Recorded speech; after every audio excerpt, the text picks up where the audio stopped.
গৃহ পরিচারিকার কাজ করে পাওয়া মাত্র ২,০০০ টাকায় চলছে জুলাই গণঅভ্যুত্থানের শহীদ পটুয়াখালীর ১০ মিনার জাকির হোসেনের স্ত্রী এবং কন্যার সংসার।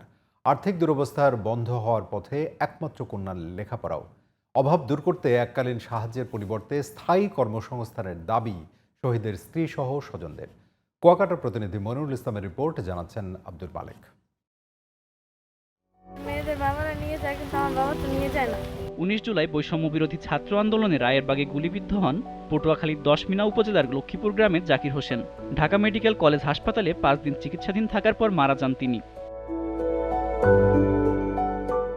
পরিবারের একমাত্র উপার্জনক্ষম ব্যক্তি জাকির হোসেন সেলাই মেশিন অপারেটর হিসেবে কাজ করতেন ঢাকার একটি গার্মেন্টসে।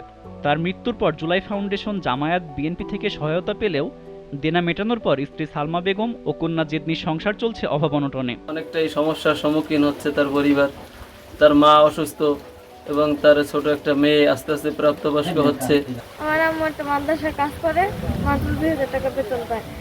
এইগুলো তো আমাদের সংসার চলে না। একমাত্র মেয়ের পড়াশোনা চালিয়ে নিতে স্থায়ী কর্মসংস্থানের দাবি জাকিরের স্ত্রী ও প্রতিবেশীদের।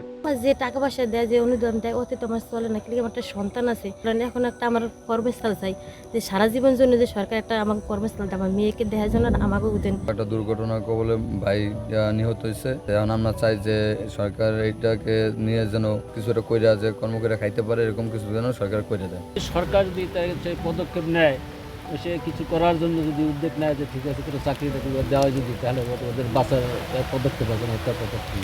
নিহত জাকিরের স্ত্রীর স্থায়ী কর্মসংস্থানের বিষয়ে ঊর্ধ্বতন কর্তৃপক্ষকে অবহিত করা হয়েছে বলে জানিয়েছেন ১০ মিনা উপজেলা নির্বাহী কর্মকর্তা। জাকির এবং অন্যান্য শহীদ পরিবারের বিষয়ে সরকারি যে কোনো সাহায্য সহযোগিতা আসলে আমরা তাদেরকে সর্বোচ্চ বিবেচনায় রাখার জন্য উদ্যোগ নিয়েছি। ইতিপূর্বে আমরা ব্যবস্থা নিয়েছি, ভবিষ্যতে যেসব সাহায্য সহযোগিতা কিংবা যে কোনো কার্যক্রম আসবে আমরা তাদেরকে ব্যবস্থা নেওয়ার জন্য ইনশাল্লাহ চেষ্টা করব। সরকারি সহযোগিতায় স্থায়ী কর্মসংস্থান পাবে জাকিরের স্ত্রী, এমনটাই প্রত্যাশা এলাকাবাসীর। আব্দুল মালেক, জিটিভি নিউজ।